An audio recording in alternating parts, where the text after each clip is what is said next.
very welcome, very, very welcome. I could hug you all, but just know I'm sending my love and gratitude to you. Thank you for logging in. Thank you for coming as early as you could, just like now. And I'm very glad to inform you all that one of our panelists, one of our wonderful panelists is already in the building. Isn't that exciting?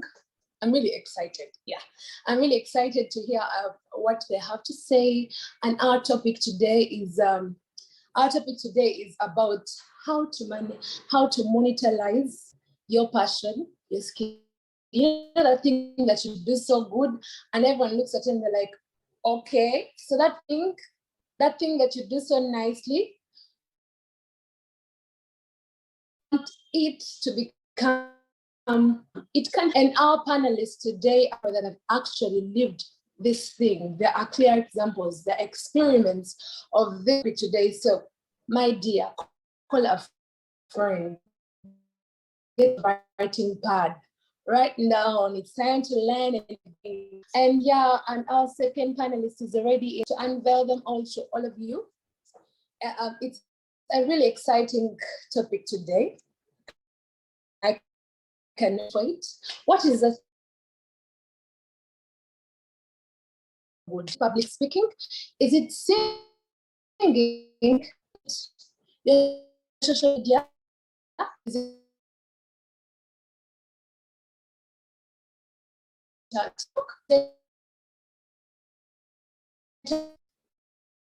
you're about to so use this platform. Do not miss this session. So call as many as you can. And yes, I would like to name. Thank you for logging in. Thank you for tapping your YouTube channel and starting Bakash Media YouTube and following us. And we really are privileged to have you.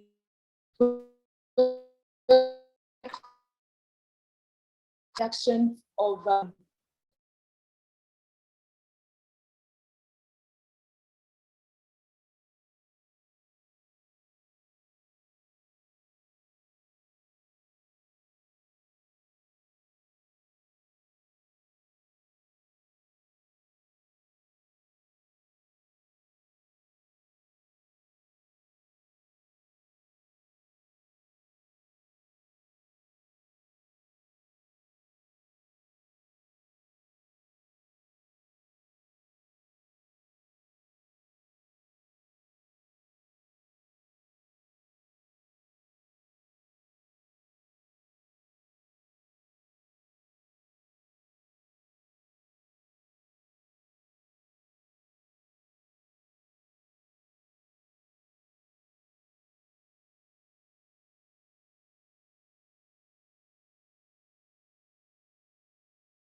Yes, I think we are facing in a very back. Otherwise, I will welcome you all. People are still joining in. I think our administrator can take us through the polls as we wait for Anne to bounce back. I see our two panelists have joined. I see Mr. Nicholas is here. I see Faiza, she's also here. So our administrator, I think we can do polls as we wait for Anne and as many people join in shortly. Yes. So the polls are up. We want to check on how you people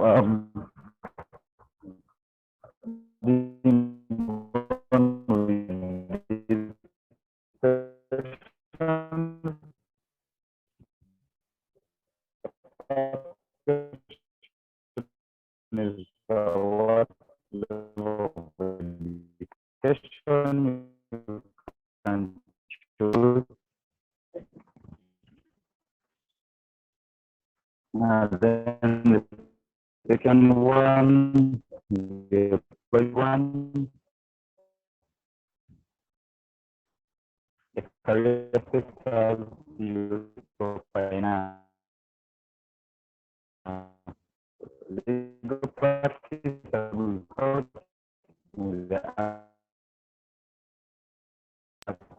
Well, Isaac, you're also breaking. Sorry. any get session any.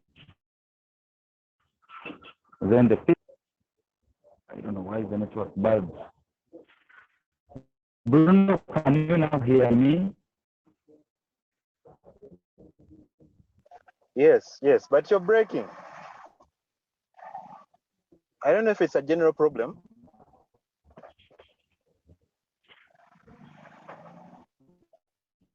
I think it's Isaac's network. I can hear Okay. you well. Well, Isaac was talking about the polls. Sorry, guys, as they're trying to fix the issue. Isaac was taking you guys through the polls, which helps us to get to know the audience. We have different questions like what is your level of education? What is your employment status? Where you get to select where, which category falls for you. Which career sector are you in? You can still select the one you fall in, be it performing arts, be it journalism and communications, and so many more. The fourth one is about how you got to know about this session, whether it was through WhatsApp or through Twitter or email or a phone call or any other. So then moving on to the fifth, it's a yes or no question. Whether you attended last week's episode. And lastly, your expectations from this episode or session. Thank you.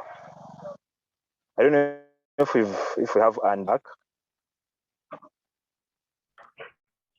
Not yet. I think she has not yet joined.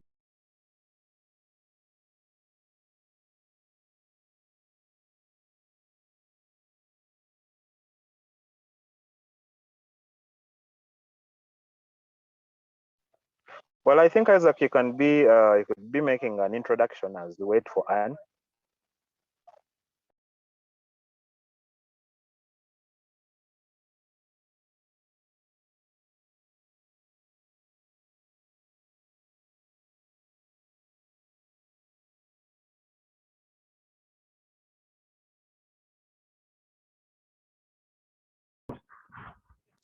Yeah, well, I hope you can. Hello, Bruno. Yes, Isaac, can hear you. All right, I see our third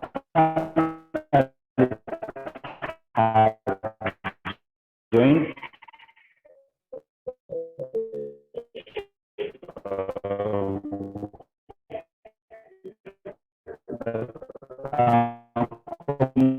Welcome to this session. It's our sixth career. Well, my name is Isaac. It's a youth startup that measures in career guidance, skilling, and mentorship of youth. And we've done this for the last 2 years. So welcome to this session. This is a conceptualized idea that we developed after the lockdown, where we could not now interact physically with our audience due to the fact that education institutions were closed. So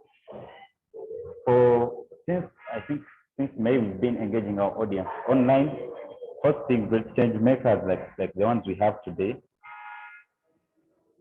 to discuss and tell us about their career journey and advise us on the dynamics and how to go over them and how to manage them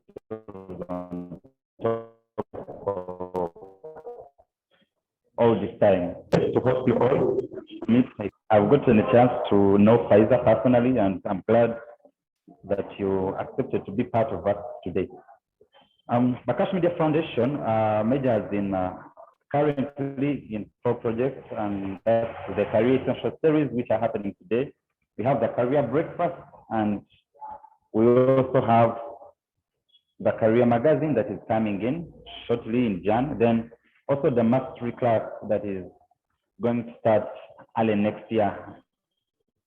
So we would like you to be part of us, to join our community as we are on this journey. And so we're also running a campaign currently where we fundraising from our audience and from our mentors and panelists to be part of us, see how we can execute this effectively. So we've gotten an overwhelming feedback and contribution from you all, and thank you so much for participating and for supporting us on this noble cause. So I think our administrator will show us the fundraising campaign we are running on our screens. We also have our dear partners on this project, and that's Birungi Charities and Opportunity Tracker. They've been part of us and they have helped us to execute this effectively over time. We thank you all and thank you so much for being part of us. There are also youth startups that are doing great work in our society today. So we, as you can see all on the screen, we are bridging the gap between the youth and people already in the career sector. So I'm so excited about today hosting these amazing change makers, and they have really done work, and I think each will introduce him or her throughout the discussion. The session has started. I see Anne is back, and I think Anne, you can take it on from me now. Thank you all. Thank you so much, Mr. Bakashawa Isaac. It is nice highlights that you passed over, and yes, we're still talking about our fundraising that is happening even now. You can support us, you can donate to us on our different accounts that are going to be pinned in the inbox, and the different numbers that are going to be again pinned in the inbox session. So you can support us in this wonderful work done by the Bakash Media Foundation. Yes, thank you so much, Mr. Bakashawa, once again. And yes, I cannot wait to unveil our panelists for today. And today we are going to have Mr. Uncle Mo. We are going to have his common name is he's an actor, and recently he's been noticed as a comedian. He's really funny and interesting, and he is also going by the names of Moses. Pardon, you'll excuse me for a minute. Yes, we also have on our panelist, Mr. Nicholas. He's a photographer at Discoverer Media. And we also shall have Faiza. Yeah, and I'm very excited. Let's dig into our conversation from our panelists for today. Yeah. I'd like to pose my first question to Mr. Uncle Mo. I don't know if it's appropriate to add Mr. to Uncle Mo, but yes, I would like to pose my first question to him. As I was going through your profile, sir, I got to realize that you had got a scholarship, a government scholarship from Makerere University, and you decided to not do the course because you did not want to do statistics. You decided to do engineering. I don't know if that's rightful information that I have right here. Yes, so I decided to do engineering and did not tell your parents about it. And as I kept on reading, I realized that you actually had to do 2 courses at the same time. You were juggling with them, but of course your priority was engineering because you were actually passionate with it. So I want to know how the story ends. How does the story, okay, I think we have lost him. Yes, I think we have lost him in the middle of the question. It could be a problem with the network. Oh yeah, he's here. Yeah, so Yeah. So as I was saying, you decided to juggle with both of the courses because you wanted to, like the statement said, you wanted to enjoy the privileges of the government scholarship, and also you wanted to do something that you're passionate with. So I want to know how the journey moved, how you reached, how you managed to juggle with them, or did you actually finish up with both of them, with both of the courses? Did you graduate in both of them? And yeah, it was a different engineering field that you studied, but now you're in mechanical engineering. So I'm very curious to know how the journey has been for you and how you've ended up where you are right now. So if you're available, you can unmute your microphone, greet us, and make a proper introduction of yourself, and as well answer my question. Thank you so much. Thank you very much, Anne. First of all, my name is Moses Chiboneka. Right now, it's been common to call me Uncle Mo because of skits I do. My stage name is Uncle Mo, but my name is Moses Chiboneka. And the question, I mean, how did I navigate all this? Before anything, you see, the way we are raised in Africa here, everything else you do that is not your books,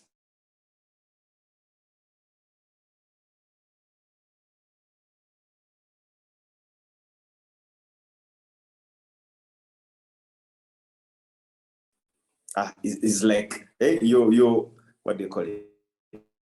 It's like that moment for you to first now enjoy. Oh God! Connection, just a bit, just a moment.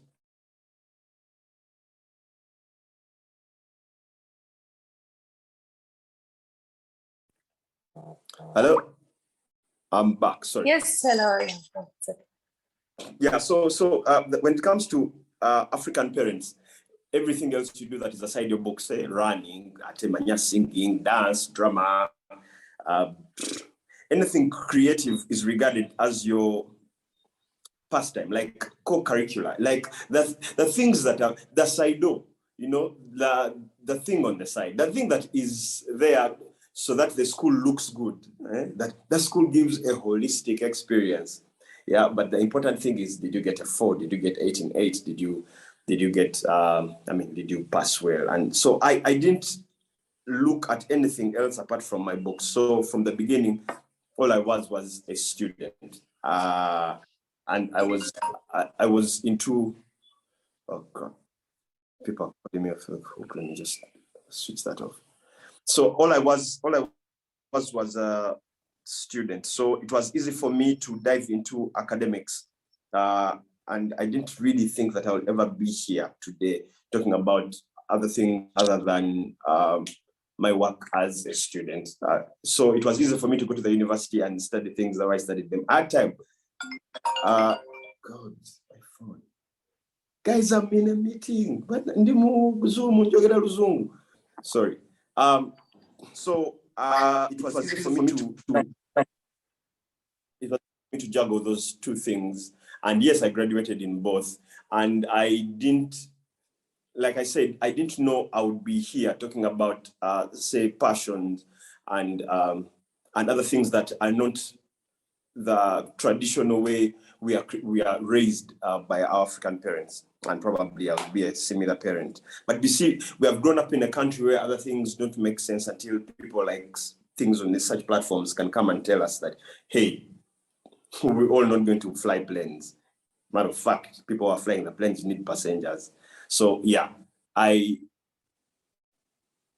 was later. It was life pushes you to discover other things. And as this conversation goes on, I want us to understand that life as you become an adult is all about self-discovery, and so much of it until you stop. But it's all self-discovery. You're not going to figure everything out in the beginning. Thanks. Thank you so much, Uncle Mo. That is really exciting. I'm still curious though. I'm still curious to know, I think I don't know if I didn't hear or if you mentioned, did you finally graduate in the engineering and statistics? Yeah, I graduated both courses. Wow. I had not did year. Like I tell you, I was studying in the morning and at Kerere, and I was studying evening at Chambo. Years later, yeah, I graduated both courses. But I'll tell you this, and on this call, that I have never picked my transcripts. That's one. Two, I don't even know how to fill out me. I've never written an application letter in my life. So I want to tell you the thing about there's no blueprint. And people, and one of the things that keeps stressing people is for them thinking we're all going to go the same path. Man, God is a rich man, and I believe God just didn't figure all of us out. You shouldn't think that everyone is going to be, and other people telling you that it can't. It's not that way. You need to become a lawyer. They don't know that. I mean, they're struggling lawyers, So it's important for us to keep every day as a job, as a profession. Your very first profession is to keep discovering yourself. Wow, very interesting. Thank you so much. And it is so mind-blowing that someone could actually graduate in 2 courses at the same time. If one could be a problem, congrats anyway. Faiza Fabs, I am very happy to have you here. She's a TV personality, she's a host, she's a digital influencer, she's a voice artist, she's a corporate host. Well, I'm very excited to have you, Faiza. And my question to you, did you study journalism, or it's a field of passion that you actually ended up in and actually monetized it and got income out of it? Or you studied it, you went down, read the books and did all that?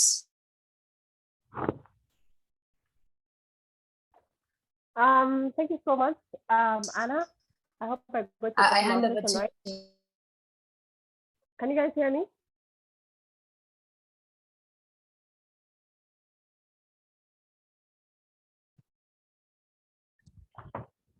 Faiza, we can.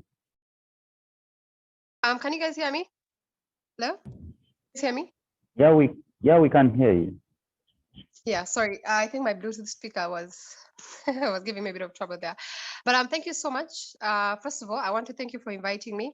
It is not very often that I'm invited to conversations of this nature. So I'm very, very excited, and also to share on something that I have a bit of experience on is so huge and so major to me. So I want to thank Bakash Media, first of all. I want to thank Isaac, and I want to thank his entire team for considering me for this. So just know I'm excited. If you guys, I want to put on my video, but I have flour all over me because I was again engaged in one of those things I love doing, which is baking. So I don't know. This might land on social media, then it becomes a whole thing altogether. Okay. So I just beg to be allowed to just keep my video off. Okay. Now, and I'm just going to kindly ask you to maybe repeat the question, just that I can better. I'm in a better position to answer it. Oh yeah, my question was, did you study journalism as a profession? Like, you are so involved in media. And okay, I think my presentation and all that ended up with. Okay, thank you so much for that question, Anne. Personally, just to be honest, let me first give maybe a proper introduction for myself or about myself. Yeah. So one, I'm a TV and radio host. I am a corporate event host. I am also a writer. I recently claimed writer to my bio because I finally started publishing stories. So I said, you know what, let me force this thing on people. So yeah, I'm a writer as well. I'm a digital influencer. I've been influencing now for almost 2 years. So yeah, it's been quite a journey. Then I'm also a baker. It's something I haven't yet added quite yet to my bio. Yet this is something I've monetized and turned into a whole career. But yes, when it comes to journalism, to be honest with you guys, I actually am a graduate, a journalism graduate. So I went to KIU. Yeah, I went to KIU, graduated from KIU with a mass comm, with a degree in mass communication. So I am a graduate, and for the longest, I have to say, Uncle Mo was talking about that fact that many of us, where we come from, we are more or less nurtured into believing that your books are more important than what you want to do in life, or your passion or your interest or anything of that sort. And most people find their interests or discover them along the way while they're navigating books. But for me, I have to say that I more or less discovered what I really wanted to do in life at a much, much younger stage. By age of 9, I was reading stories in newspapers. I was listening to radio. Guys, I'm not even just listening to radio for music. but I was listening and keenly listening to presenters and even the news. So it was around that age that I more or less discovered what I wanted to do, and I could start seeing that I was interested in media. So by age of 9, I started reading novels a lot, and when I got into high school, I joined the Writers Club and I started writing. Writing pushed me into what I'm doing today, which is journalism. Okay. So from a young age, I more or less knew what I wanted to do. Went all the way to university. When I went into university, I immediately knew that I was going to apply for a journalism degree, which I did, and I successfully completed. Even though sometimes I like to think I wasted my time or my money in university, because none of it really applies to what we're doing right now, as in our curriculum doesn't really apply to the current market. But yes, I knew I wanted to do journalism at a much younger stage and pursued it to where I am right now. Oh, thank you so much, Faiza. That is interesting. Very interesting. It's amazing that you are a journalist and you studied that and you actually discovered what you wanted at an early age. Wow, it's interesting. And ladies and gentlemen, still on our panel today, I would like to first encourage you to utilize the inbox. Tell us your journey as well. Discuss, tell us how you've come through, where you've been, how you've reached where you are. And let's share more about that. And again, in our panel, we have Mr. Nicholas. He's a photographer at Observer Media. And Observer Media is a diverse media company. It builds brands and businesses that deal with technology and social media. So allow me give him a platform to unmute and introduce himself and also answer my question. I realize there are very many photographers in Uganda, very many. I cannot even mention any, like I cannot mention them all. How have you managed to stand out in the midst of all of them? What has been your speciality? What has made you unique and nice and made you stand out above all of them? And what advice do you have to the rest of the photographers on this platform today? Thank you so much, sir. You can unmute. All right. Okay. Good morning, everyone. I'm trying to figure out how to use my camera on this app. Yeah, but I hope you guys can hear me. Yes, we can hear you. You can see at the bottom of your phone or computer. There's a video. Using my phone. I need to go to privacy settings. But let me figure it out. Okay, fine. Let's have your audio for now. Good morning, ladies and gentlemen. Good morning. Thank you so much for being here to listen to our Luzungu. Yeah, well, thank you so much, Anna. Thank you so much, Isaac, for choosing me, Zani. Just a mere photographer, like some people say. Yeah, Zani okubeera wano, and I'm talking to people and trying to inspire people. I remember when we started out, someone made a comment. My was a mother of my girlfriend's best friend, actually, who is my wife now. So the lady said, uyagenze n'omukubi w'ebifaananyi bagenda kufa obwavu. That double charged me to, just try and disapprove whatever they had said. And it made me put myself, like I said, I'm going to fight on and disprove people that you can actually start photography as a career and actually make it and sit on the table of men.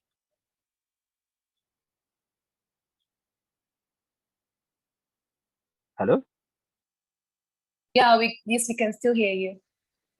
Yes. So that in itself made me work double or thrice more than I used to. Yeah.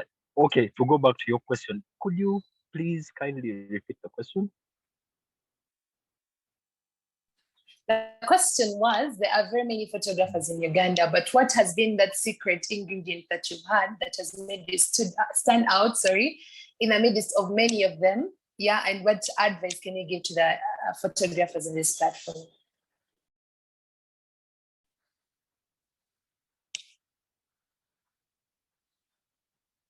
Hello? Hello? Mr. Nicholas, are you still there, or it's me that is not hearing you? Hello, yes. I hope my question is hard. You've had the I'm question sorry. again? Oh, No, I went off before you finished the question, but could you sorry. please? Yeah, Yeah, I it's was still okay. figuring out how to use my video, but I think you guys can hear me and see me.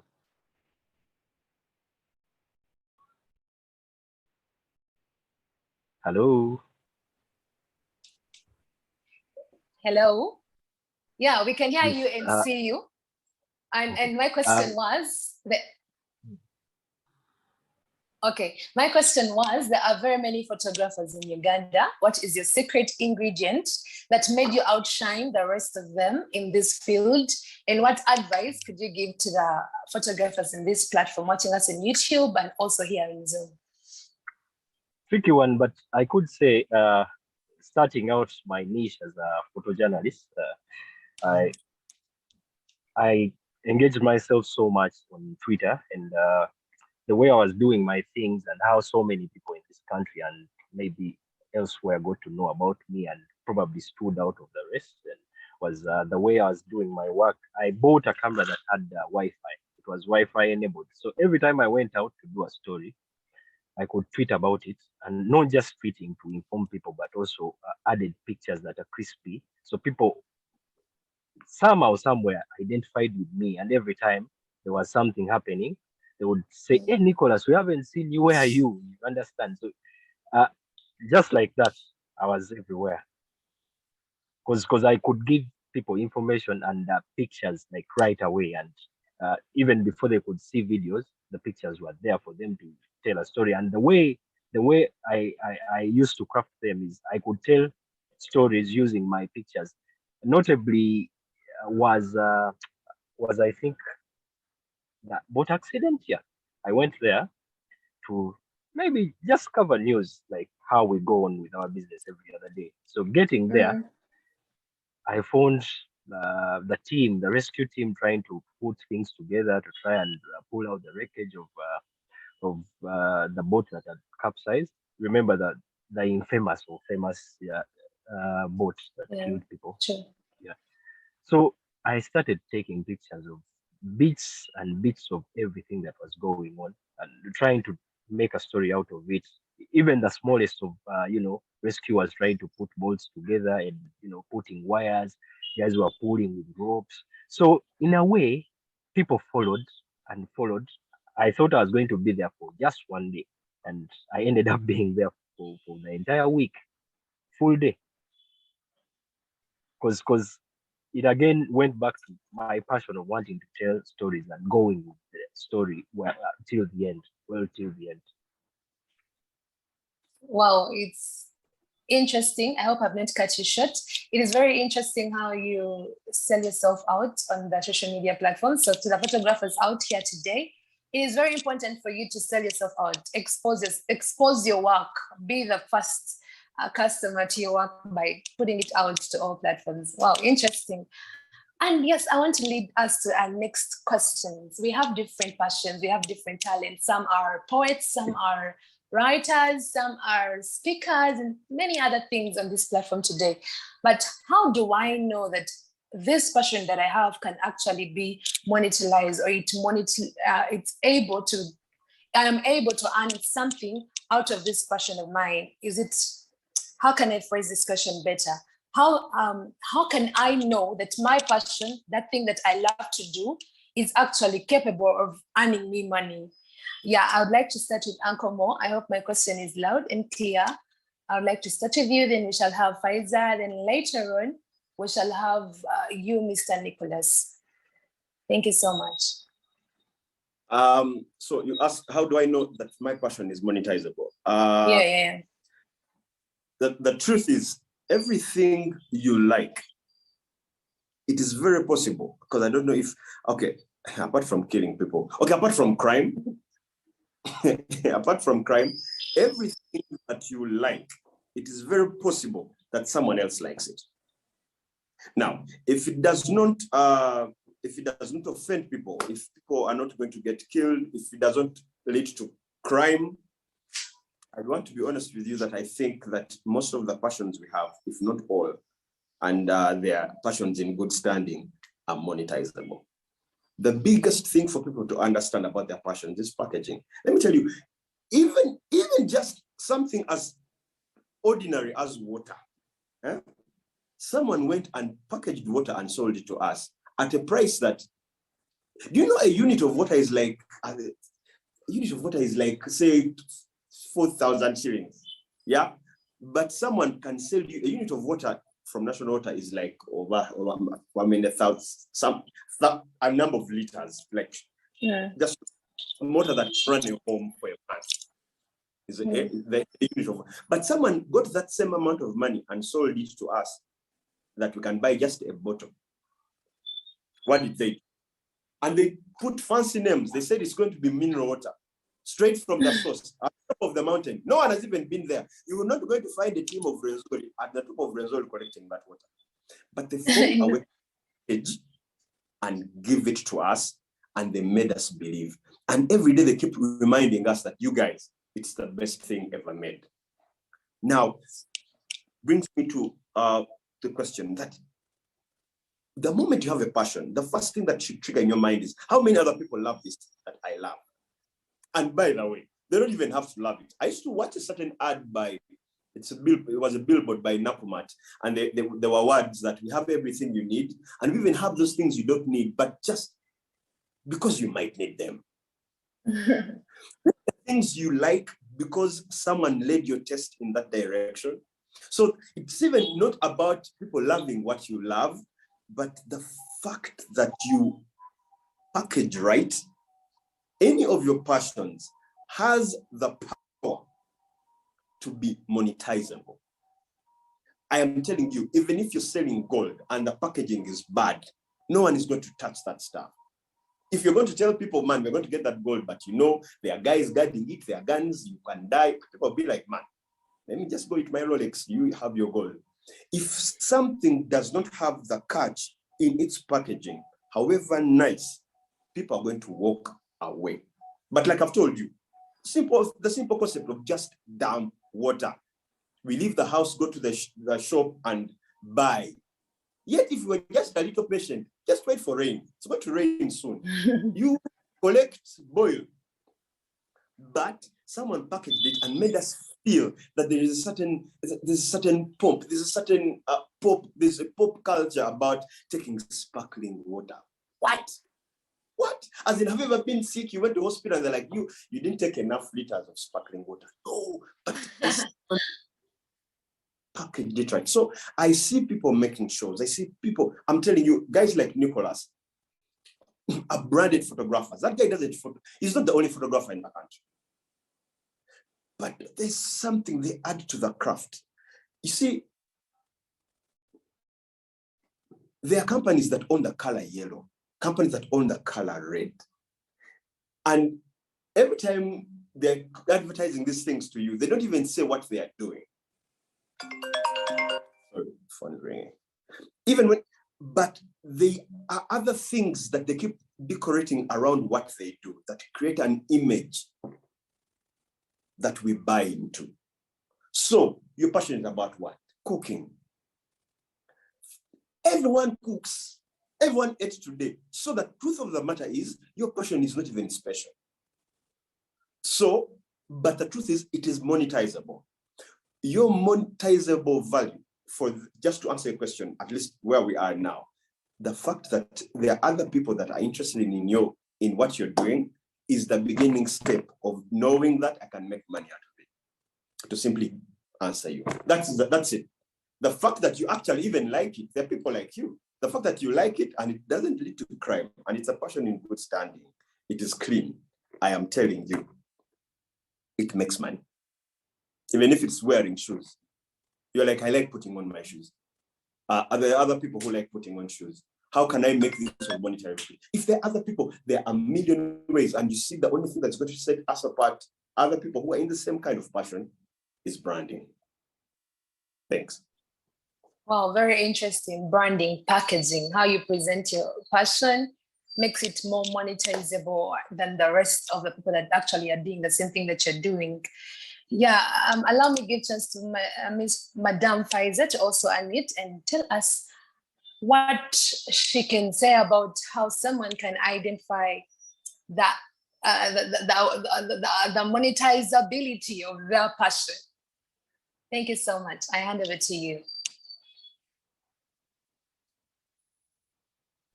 Thank you very much, Anne. Now, maybe just first reflect on the question itself. How do you discover, or how does one identify monetizable personal skill in today's competitive market? Okay, so interesting enough, just like I will agree with Uncle Mo that almost everything you like out there is monetizable. Almost everything, and just like you put it, by the fact that you like it, that means there are probably a couple of people out there who also like it, and that means that it's something that you can sell, you can package and sell to people out there. But for me, I believe that one of the ways to know, okay, or rather one of the ways to monetize a person out there is, number one, for you to look at it as a career and as a possibility, okay? The first really step is actually believing that it's possible. Trust me, do not go in there with a gamble, do not go in there with some worry or doubt. Just say, you know what, I think this thing is possible and I can do it. So let me go in there and give it my all. Okay, and if there's one thing that I've learned in mentorship all these years is that you must believe that it is possible. You must go in with one absolute thought that this is possible. Even if at the back of your mind you think it's crazy, just say, you know what, this is possible. So the first thing is really looking at it as a possibility. Because once you do that, you're now looking at it as a career, okay? And we're here to talk about monetizing a person. And monetizing a person is now fully turning it into a full-blown career that can pay bills. So once you look at it as a possibility, you're already going to look at it as a career. The second thing that I believe you must do is who is doing it in the market and how. This is how, and this I will relate it back to one of the things that I do, digital influencing. Who is doing it in the market and how are they doing this? So you have to look at how people are doing it in the market out there and who is actually doing this. All right. Once you look at a couple of people out there and you say, okay, so she's doing this, okay, so she's also and this is how she's been doing it. All right. And the beauty of this is now to again learn. Okay, if you really want to turn a person into a career, into something that can really make you money, is to actually give yourself the opportunity to learn and say that I'm going to learn now how to do it. And how I've done it really, this is why I want to relate a lot to digital influencing, which now makes me quite a good amount of money. Is that I first looked at the people who are in the market and what I could learn from them. And the two people that I have to say I picked a lot of lessons from was one, a fellow influencer that I've worked with on a number of gigs, who's Gad Rogers. And I think many people know him. He's the first person I approached and I asked him, take me through this thing of digital influencing. How are you doing this thing? And he actually took me through some basic steps on how to make money online and how to be a digital influencer. Then the other person that I really, really look up to and also shared with me was Flavia Smith. She's a big time digital influencer. And if anything, I aspire to get to her level of digital influencing, to be that impactful to brands and to people who follow those brands. So I learned from these two people, how are they doing it? What is so unique about them? And what it is that they bring to this market that no one else has? And that takes me to the third point. After mentorship, or where you take the opportunity or the initiative done, the next thing is really to open yourself up to now how unique you do it. What niche do you bring to the market? What is so different about you that they are willing to go above and beyond to just get you? They are willing to say, you know what? This is the one we want. Okay. For example, the way Uncle Mo does his pitch, I've seen him influence for some companies, and the way he does for Prudential, he's so unique that they're saying the one person can bring creativity to this company is him. I mean, when you look at Nicholas and you say he's the only one who can give us real-time news or give us information in such fast manner, that is the only one we're willing to work with. So you must find something that is unique about you and sets you apart from the market. And this is where I always ask people to embrace themselves, embrace their flaws, embrace who they can become, and allow themselves to grow and evolve, and then find that uniqueness because it's within you. And then the last thing really is to structure. Okay, structuring yourself is very important. You must look at passion when you're turning it into a career as a real business, and you must structure that business to be able to withstand a competitive market out there. So for me, that's really it. When it comes to discovering what you want to do, please just look inwardly what you love doing. I love baking. Oh my goodness, I love baking. I love eating food.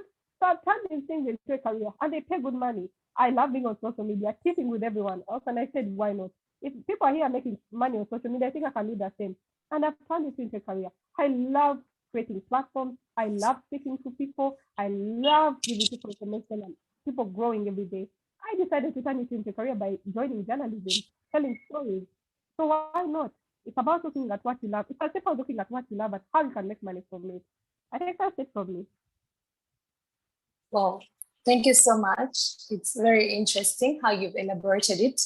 Yeah, it all comes back to packaging. It all comes back to presenting your work in a unique way, like she has actually said.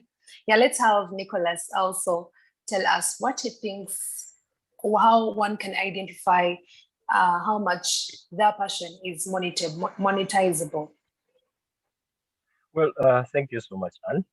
Just like my fellow panelists, I think the world has changed, honestly speaking. We used to believe and think lawyers, doctors, okay, those traditional professionals, that they're the only ones where you could probably earn a living.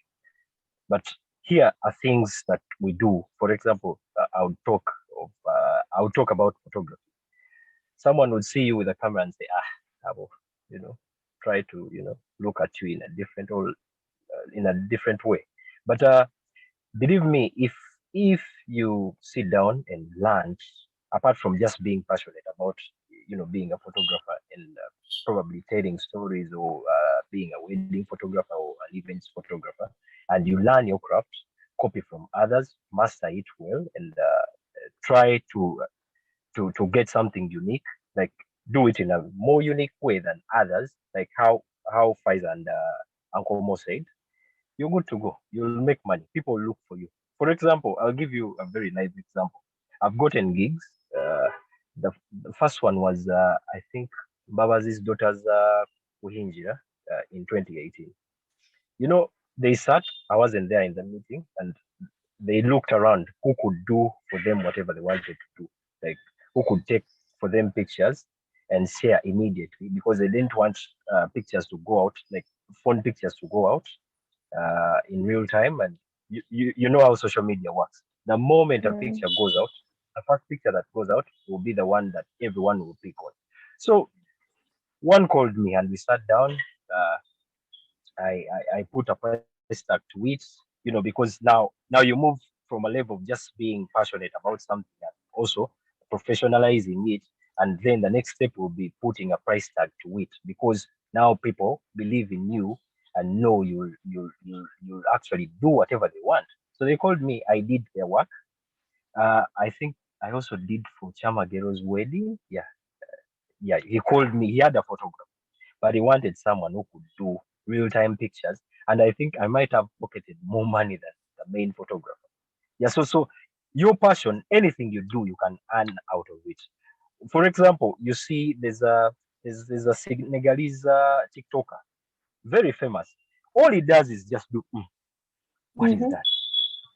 So anything you do, you can make money out of it. You just have to introduce an idea and package it in a way that is sellable to anyone. And before you know it, people will be in their boardrooms and get ideas and say who can do this for us. Just like how Uncle Mo does his things. Honestly, he's a comedian. Yes, he's a content creator, but you see, he's very unique, because over time I've learned what you bring onto the table that hasn't been seen before will be your monkey, will be what sells you out. So how do you shift from just being passionate about something and making money out of it is very important. First of all, learn from the ones that have been around. Uh, do a lot of research. People think research is only with maybe other professionals, but even photography and other things like comedy or public speaking, the art of public speaking, you have to do a lot of research and try to feed it into your craft and do something unique about it. Change a thing or two about how you do your things, and the rest will be history. Let them not lie to you. You'll make it. Some of us, Sure. you wake up in the day and you don't know how the day will go apart from your journalism work, because I also do a lot of commercial things. a phone call will come in, an email will come in, and people are pitching different ideas, and you sit down with them and you try to explain to them how you can make it better. Then before you know it, you're earning your money comfortably, and uh, you won't even have people chasing you around. Genda wali, your own boss in a way.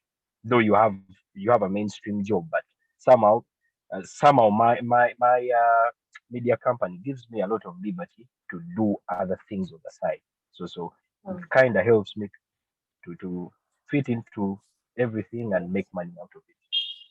Oh, thank you so much, Nicholas. It is interesting. And on top of the packaging I've just learned, I need to add professionalism, I need to add uniqueness, I need to add research, just like he has just mentioned. So I have learned all that.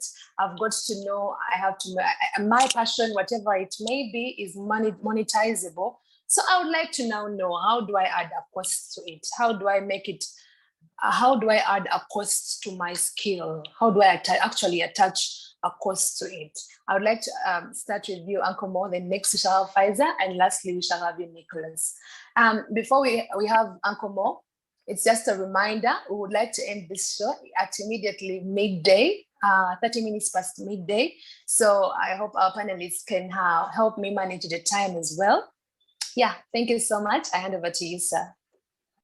How to add a cost to your, okay, to answer that quickly. First of all,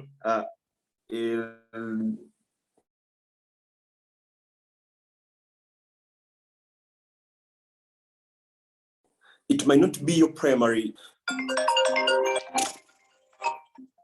Sorry. First of all, it might not be the most important thing for you in the beginning, or probably at any time as you create your product. Most of the times when you're thinking about the money, it means you're not even sure of the product.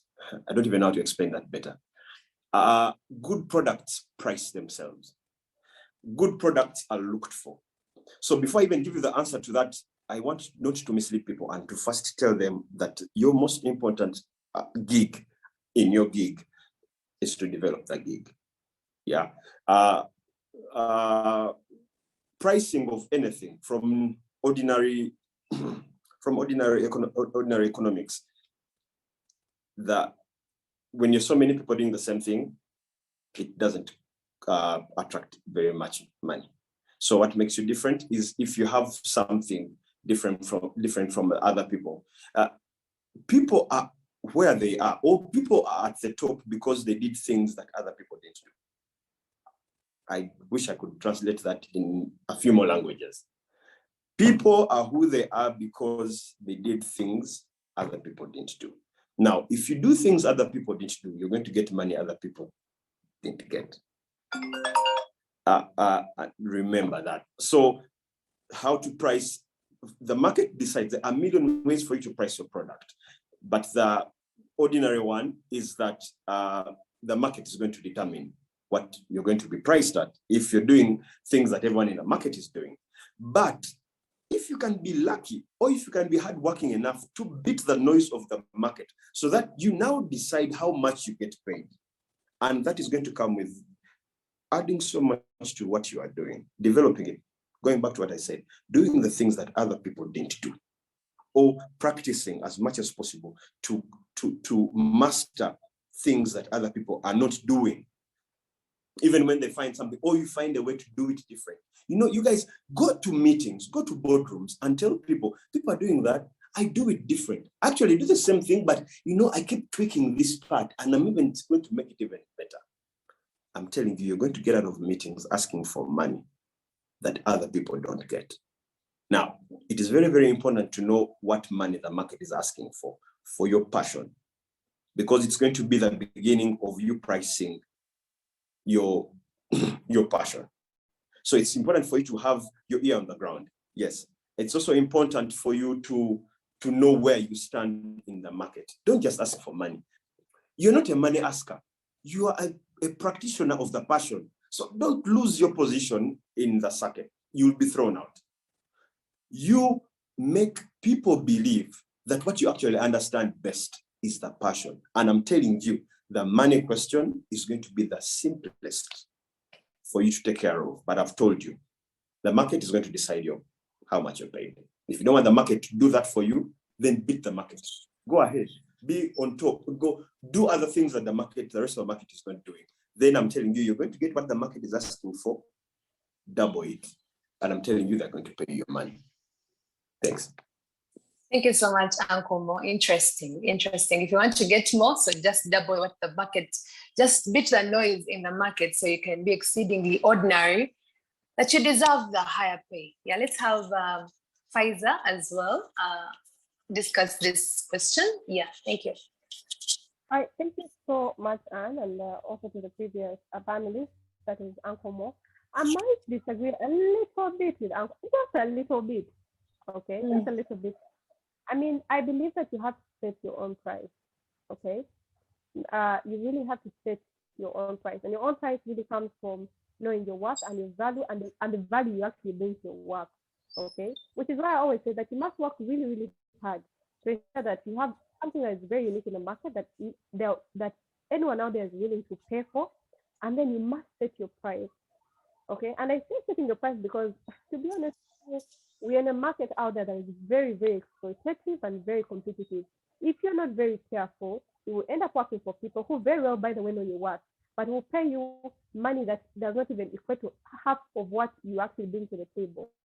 So based on the different people I've worked for and the different companies that I've been in and my experience basically with people in the job industry and in the industry that I've worked in, you must honestly set a price, but you must make sure that the price you actually set is what you're bringing to the table, okay? Whereby someone says that the moment you say this is how much I'm charging, they even say no, yeah, they just sign on it, okay? So for me, when it comes to setting a price, I believe that you could go old school on this, and that is actually going out there and actually finding out how much do people pay for this, how much are people willing to pay for this, okay? When by the time I actually went to a baking school, I actually went to a baking school and paid almost 2 million to just study baking for 6 weeks. By the time I went there, I already was baking. There were people already ready to buy. But I said, why not I go and I see how the market actually works? People are going to teach me how the market works, how people price their products, how they go out there in the market, and what actually buys more or what pays more in that market. Okay. So I went out there and I took the old school method of learning, and I believe that has worked very well for me. The other way is really to just find out how other people also pricing their things. But then the other thing is, the main key thing I believe is doing very exceptional work. That means pushing yourself to become the best out there, and also it's knowing your value. Your value determines your work, and your work determines that paycheck at the end of the day. That money that you can say, this is how much I want for my service, what I bring. But make sure that at the end of the day, just maybe what Uncle Mo was saying, the people don't really think about the money. They think about what you're bringing to the table. The moment someone is hiring you, they're no longer thinking about the money. They're just thinking about what value you're going to bring. You've done already well for yourself. So I think that's it for me, really.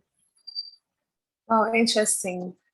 You actually have to work on yourself first before you lay the price. So that when people are actually giving you the money, they're not having doubts and second thoughts of the product that you've actually delivered. Let's have Nicholas too address the same question. Thank you. All right. Thank you, Anna. The question of pricing is really a tricky one, but mostly how I go about it is trying to find out what others charge in the market, depending on what I'm going to do. For example, if I consider Makula Pictures better than me at weddings, and the charge is probably 8 million, yes, it might be hard for me to go past that. Yeah, but if I know the client really understands and believes in what I do, I could try to somehow I use that sometimes, but I know there's a level I want to go below. You understand? Yeah, but also one other aspect I've come to believe, this market has a lot of potential. People have money, they can spend it. As long as you give them something that will be worth their money, worth the much they are spending on you, they will give it to you. Come up with the concept that is unique. People will give you money. Believe me. I have a friend who has just come here. She's a photographer. She stays in the US. So she came with the concept of baby photography. And you know the much she charges? Yes, it might not be a lot of money, but for a session of 1 hour, she will charge you about 500,000 shillings for a baby that is below 1 year. And she has all her props. When she gives you the pictures, you'll see they are very unique. Something that hasn't yet happened here. Not everyone can do it. So for as long as you're unique with your work, people will give you the money. It's hard to price, by the way. Sometimes it gives me, trouble trying to put a price tag to the work. But once I know and I make research about who I'm going to work for, first of all, and how they regard me in terms of if someone comes with that aura of I'm working with Bamulanzeki, and then I might sit back and say ono yantegeera kagezeeko kulinnyisaamu kamere, just like that. Yeah, but pricing is hard. It's a hard one, but all in all, you have to compare with what is already on the market. So it gives you leeway to bargain, because for example, if you don't have something unique and you're asking for much more money than what is already on the market, they'll go for options. Understand? So you strike a balance between what you can do and what the market offers. Yeah. And just like Uncle Mo said, if you can do it even much better than anyone on the market, then you're good to go. They'll give you your money. People have money in this country, by the way. People have money. People have money. Let no one lie to you. Someone can afford to spend, for example, like decorators. You know how much decorators pocket? I was talking to a friend of mine, Eye Candy, and I was asking her how much she charged Bujingo, and she gave me a sum. I just smiled and said, Jesus is Lord. Okay. So the market we're in, people can pay you for as long as you give them value for their money and you do something unique for them. Because one thing I love about many decorators in this country, they won't do the same thing for each wedding, because people want unique concepts and stuff like that. But once you can do it, the rest is history. They will give you the money. Oh, thank you so much, Nicholas. And wow, just like the other panelists said, he has also said it again, just package yourself well, add some uniqueness, prove the world that you actually have something different from what is already is on the ground. Yeah, so for this last question, I have not seen a hand from the audience, and since we are also time bad, I hope we are going on the same pace with my audience. This last question, I would like to request also Faiza, if it's possible, you find a way of giving us your video. I am just requesting, if it's possible, you could turn on your video for this last question. And the last question is, what are the final words you have to the young generation that actually, these young people that are on this platform that actually want to intend to turn their passion into a sustainable business or career? I would like to start with Uncle Mo, like we have been doing. Thank you. Thanks. Hope to wrap this up very quickly. First of all, I wish I could say this 1,000,001 times. I want people to always remember that, first of all, the problem with passion, there's no university for passion, as in this is where we learn passions, and people expect their passions to make money. I want to tell you that anyone to make money, the same way people go and become engineers and pilots, and they do so many things. Pilots have to fly a certain number of hours to get their license and stuff. You have to pay the price. And the price is going to be paid over practice. You guys don't get lost in what do they call them? In rate cards, in what? Get lost in how am I better than the person I was yesterday? I am going to tell you, your phone is going to ring off the hook. I've told you that. As in, if you're recording this, remember that. Guys, I am telling you, you get your money, you head off the money for just one moment and just concentrate on the craft. You have to pay the price. Guys, to become doctors, they did 6, 10 years, whatever they did. You think you're going to be paid 10 million of your passion because you discovered it last week. Guys, practice, practice, practice. You're only as good as what you practice. You practice bullshit, you're going to be the best bullshitter in the world. Practice and remember, and practice is not enough. You're going to be practicing and you're going to be making that better. Find a way going back to the thing I said in the beginning, find a way you're doing things that are different, because that's what people are going to come for. You're not as special as you think you are. It's your mother who's lying to you.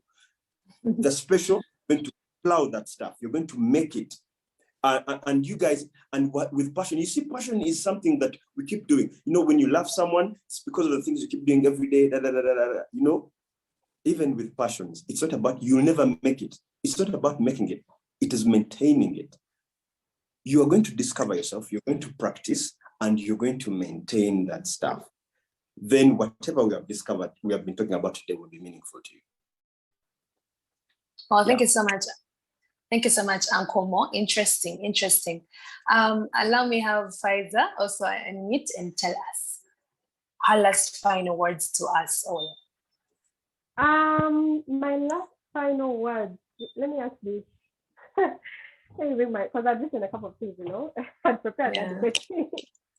My last and final words to everyone is to do actually 3 things. I have a mantra of 3 things that I do, or I truly believe in them. And I think they have contributed quite a lot to where I am right now.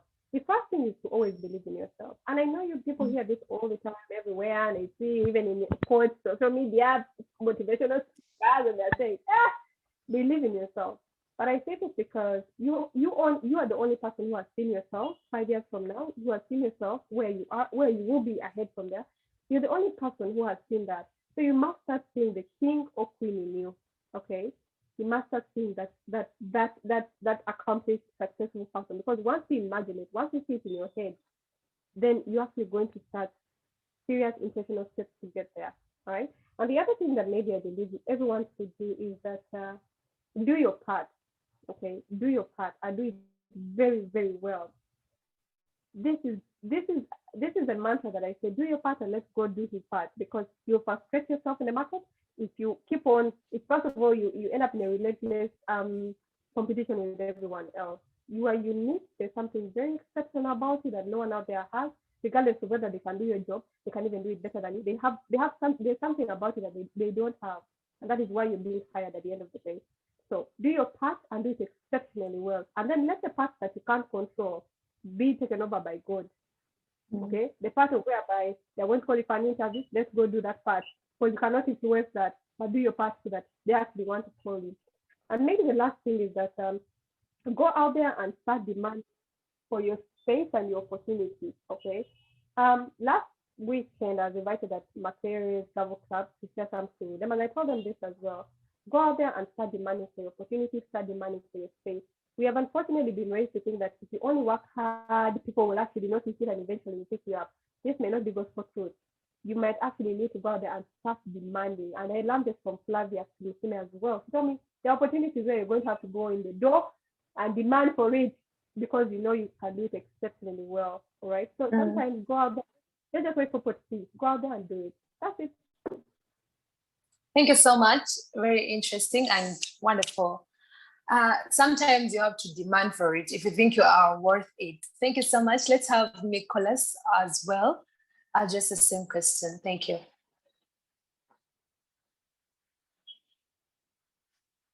Have we lost him? No, I'm here. Sorry, just a distraction. My last word would be probably if you have a passion that you want to develop into a career, first of all, learn your craft. The simple things that we've been talking about. Learn your craft, master it, continue doing research, professionalize it, and also most importantly, stay calm. Like sometimes people will go on to social media and throw all sorts of endearments to you and but all those things, if you develop some sense of malala, the world will shy away from you and the world will go on. Just stay calm, do what you have to do, and believe me, some people will work with you because of the personality of you, not actually what you can do sometimes. But they know you're reliable enough. You can, when you tell them you will be there at 7 o'clock, you'll be there at 7 o'clock. Simple things that we actually overlook. Just like I keep telling fellow photographers, when you're going for an event, for example, I'm going for someone's, wedding. there's basic, dressing that you're supposed to have, like take care of yourself. Have a deodorant on. Don't go on smelling for people. You understand? Simple things that we actually overlook. But you see, you might be the best at what you do, but then someone sees you dirty. Oyambadde ebigoye ebibi, oyambadde, toyambadde bulungi up to the occasion that you're going for. Someone will say, yes, wakabi, but we have someone else. We'll have someone else next time. So basic things. Pay attention to your hygiene, then dress appropriately for whichever function you're going for. That's basically it. And the rest will follow. Thank you so much, Nicholas. Interesting, very interesting. I would like to give chance to my audience. Raise up your hand or ask the question. Already in the inbox is a question from Ashaba. She requests to pose the question to Uncle Mo, and she's saying, how can I develop my passion? How can I develop this passion that I have to be unique and better than the rest at the market already? I wish we had more time, but to quickly just answer you, my way of learning around, for example, my passion. Every time you're trying to create something, ask yourself. By the way, and it's the best way to lead yourself to be a better passion practitioner. Find out and ask yourself, which other people are doing what I do? Who is at the top of the pyramid of what I do? Look at that part. What are they doing? I have 3 steps: imitate, integrate, innovate. When you plan like that, it's easy for you to have a compass. It's easy for you to know what you're looking out for. If you have a cooking show, if your person loves cooking, what's Ramsey doing? What do they do? How can I put Ramsey into me, the person who is in Chireka here in Uganda? Then come up with something, innovate. So the way to develop your passion, have a compass with someone who is leading at the pyramid of whatever you integrate that into who you are here, so that you can develop a new sound, which brings me to the 3rd step: innovate. And I'm telling you, Ramsey will see something coming from somewhere. It's like, wait, guys are doing this in Uganda, but it's because you just followed simple steps of development of passion. Thanks. Thank you so much. I hope Ashava has answered, and that is so helping. Yeah, if there's any other question, I'll give you room, but just for a little while. And in the meantime, I would like to remind you all that Bakash Media Foundation is actually having a skill mastery program that is going to start in January next year. And I am advising all to be part of it. Like our panelists kept on mentioning, improve your skill, add some uniqueness. Yeah, we got you.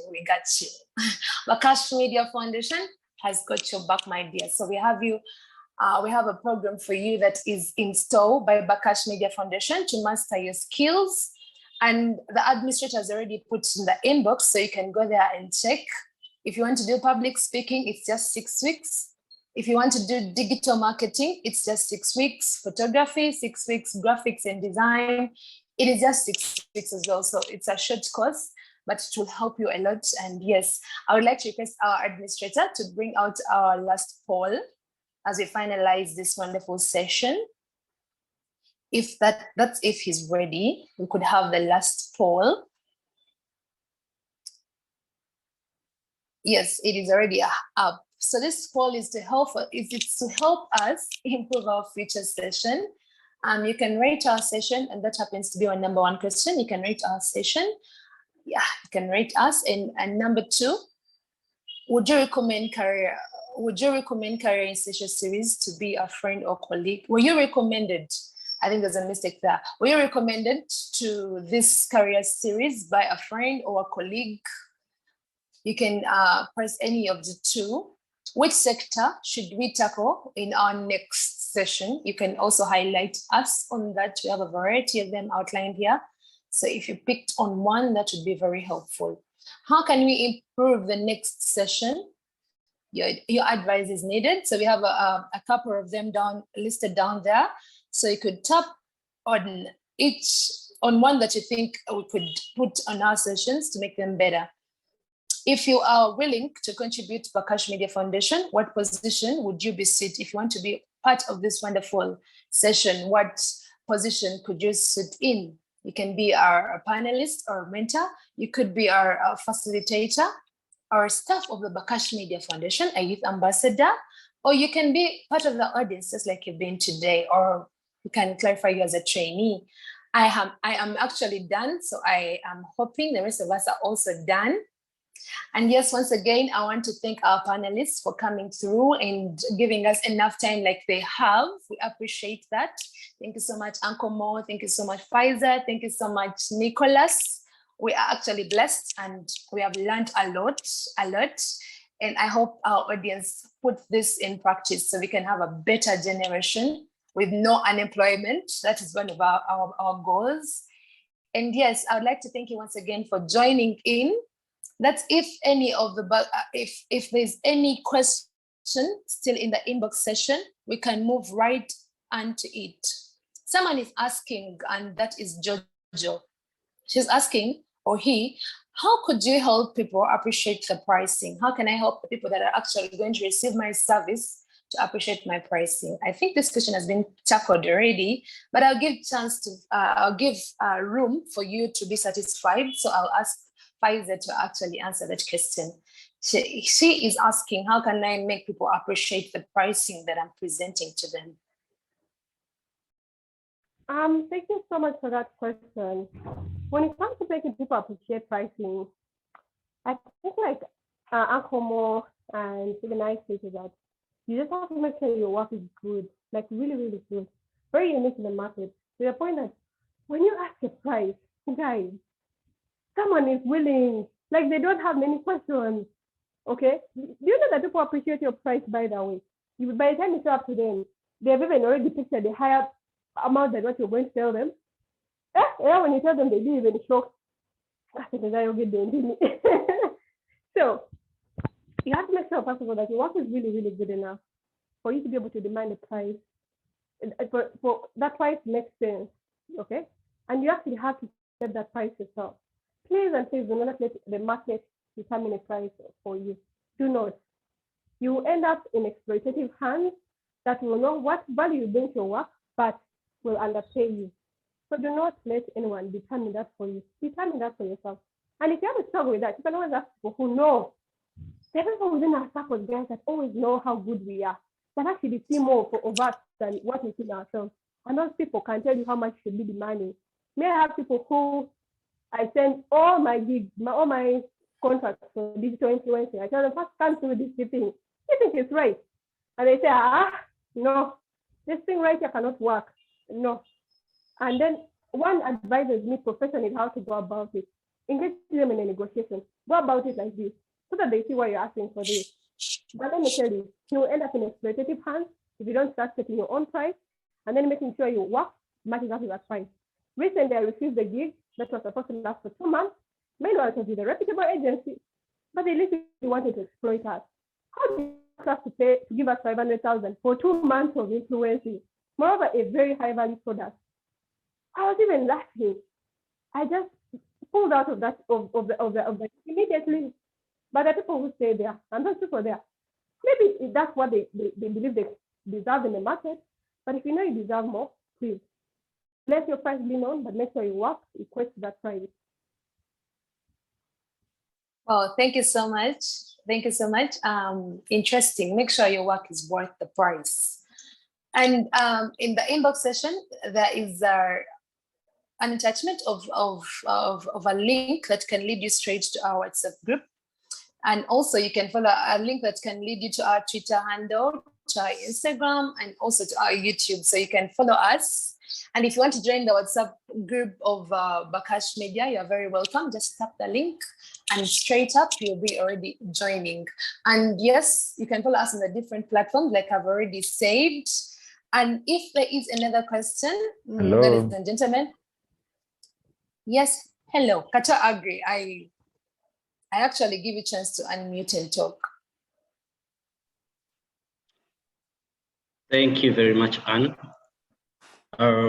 My question goes to Uncle Mo and any of the panelists who could jump to it. In the beginning, Uncle Mo, you talked about monetizing anything you're doing or everything. and then you later talked about concentrating on passion or concretizing on passion, developing it. One of the challenges that we have, our generation, is that we tend to monetize, everything, even on behalf of, friends and family.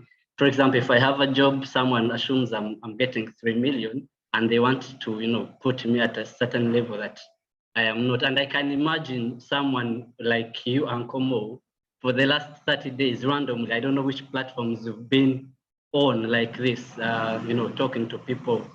We tend to monetize all that. Even fame, we monetize that. I don't know how you deal with the challenges and pressures that come with that, from friends, from peers, and strangers actually thinking you should be, doing certain things in a better way in terms of finance, So I don't know how you deal with that and how you cope up to make sure you're not living up to, people's expectations, but rather what you personally want to see into yourself. I hope my question is clear. Thank you very much. I think that question is directed to Uncle Mo. If you could address that. To quickly answer that, you guys, when you're getting into, and I think Nicholas mentioned it, you need to be grounded, or you need points of accountability in your life.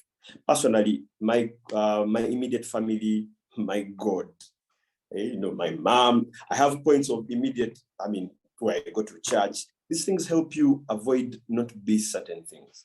They avoid you, they protect you from saying certain things. They protect you from wanting to be, let me use the word I understand best. My Luganda is better. Yeah, you need to have points of things that check you, things that keep coming, and they're like, hey boss, what was that? That's not who we are. You need to have that thing of who am I? I'm telling you guys, there's nothing, all you have is who you are, and never dilute that. Yeah, just don't let money not sway you, let people fame. No, at the end, it's all moving pieces. The only piece that stays the same is you, so protect that. Some people are actually going to like you for the fact that you have values.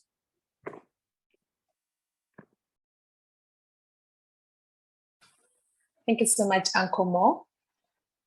I had seen Bakashava Isaac's hand up. I hope he's ready to ask his question.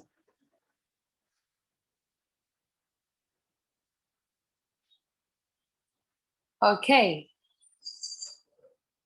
I think we lost him along the way, but I think that's it for our session for today. Thank you so much for logging in. Thank you so much to our dear panelists. You've actually addressed our questions so well. You've given us new lessons, a new perspective of life and our passions. Those that we're just doing them for fun. And now we know that we can actually earn out of them and how to actually earn out of them. Thank you so much. We cannot thank you enough. To all the people that logged in, we thank you so much, and we love you as Bakash Media Foundation. You can follow us still on our different platforms. Like I mentioned, on Instagram, on Twitter, on Facebook. Just check the inbox. That is just a link that can lead you to any of the platforms that you want to join us on. And those that want to join Bakash Media Foundation, just join the WhatsApp group. You can easily interact with us and let us know what you can do. And yes, you can be part of this wonderful life-changing foundation. Yes, and I've been your host, Anne Babazi. You can also follow me on my Instagram. It's AnneBabazi7. On Twitter, AnneBabazi7. And on YouTube, My Story Show. Thank you for logging in. We love you so much, and we appreciate your time and investing in this thing. We would like to have you again next week on Thursday, same time. And we are going to have a different topic then. We shall have another group of panelists as well. But we would like to thank our panelists for this time around. Thank you so much. Thank you so much and so much. And we love you. And have a nice weekend from Bakash Media Foundation. I would like to say bye-bye.